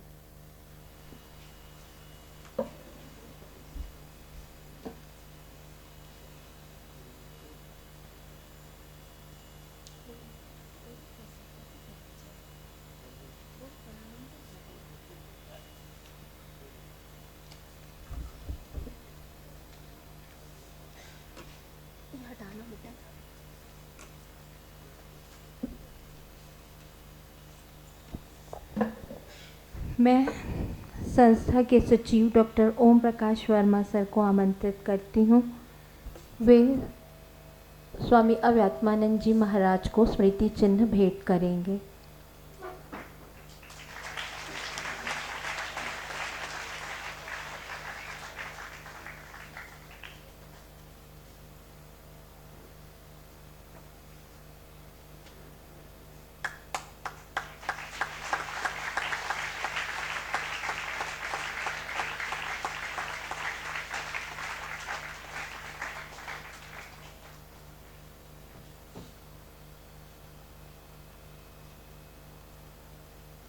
स्मृति चिन्ह भेंट करने की इस कड़ी में मैं संस्था के न्यासी श्री गोपाल वर्मा सर को आमंत्रित करती हूँ मंच पर। वो स्वामी नरसिम्हानंद जी महाराज को स्मृति चिन्ह भेंट करेंगे।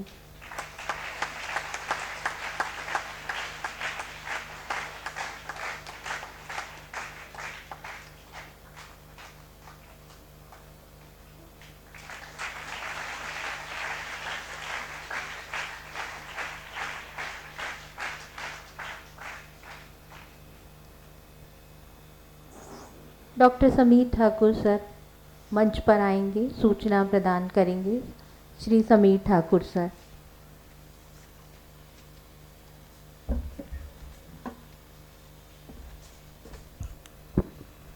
धन्यवाद मैडम। उपस्थित सभी श्रोताओं के लिए स्वल्पाहार की व्यवस्था है। सभी श्रोताओं से अनुरोध है कि वे विवेकानंद विद्यापीठ परिसर में स्थित विवेकानंद इंस्टीट्यूट ऑफ एजुकेशन में जाकर अपना स्वल्पाहार ग्रहण करेंगे। विवेकानंद विद्यापीठ आवासीय विद्यालय के छात्र अपने मेस में जाकर अपना भोजन ग्रहण करेंगे। आज इस अनूठे दिन में जब भारत पूरे विश्व को विश्व भ्रातृत्व दिवस और अनेकता में एकता का एक संदेश दे रहा है, पूरा Bharat one family, one earth, one future का नारा देकर G20 को भारत का प्रभुत्व दे रहा है। ये सभी सब स्वामी विवेकानंद जी ने वर्षों वर्षों पहले उसी अमेरिका में किया था और उसी अमेरिका और विश्व के सभी जो लीडर्स हैं वो अब भारत को विश्व गुरु की तरफ वापस बनते देख रहे हैं। तो हमारे स्वप्न दृष्टा स्वामी विवेकानंद जी के पथ पर चलने वाले, अपना जीवन देने वाले असंख्य साधु इस कड़ी में रहे हैं और आज हमें बहुत गर्व है कि हम इस अवसर पर श्रीमद स्वामी अव्यात्मानंद जी महाराज, सचिव रामकृष्ण मिशन विवेकानंद आश्रम रायपुर, मुख्य अतिथि एवं मुख्य वक्ता आदरणीय श्रीमद स्वामी नरसिम्हानंद जी महाराज, सचिव रामकृष्ण मिशन कोझिकोड केरल, एवं डॉक्टर ओम प्रकाश वर्मा सर, सचिव विवेकानंद विद्यापीठ एवं माननीय निदेशक विवेकानंद मानव प्रकर्ष संस्थान रायपुर ने इस मंच पर हम सब का ज्ञानवर्धन किया और हमें इस विश्व भ्रातृत्व दिवस पर एक होकर बंधुत्व की प्रेरणा दी। हम विवेकानंद विद्यापीठ परिवार से जुड़े समस्त विद्यार्थियों, शिक्षकगण, कर्मचारीगण, पंडित रविशंकर शुक्ल विश्वविद्यालय परिवार से जुड़े प्राध्यापकगण, छात्र छात्राएं, विद्यापीठ के माननीय न्यासीगण और आप सभी का आभार व्यक्त करते हैं कि आपने इस कार्यक्रम में सहभागिता की। आप सभी को धन्यवाद, प्रणाम, आभार।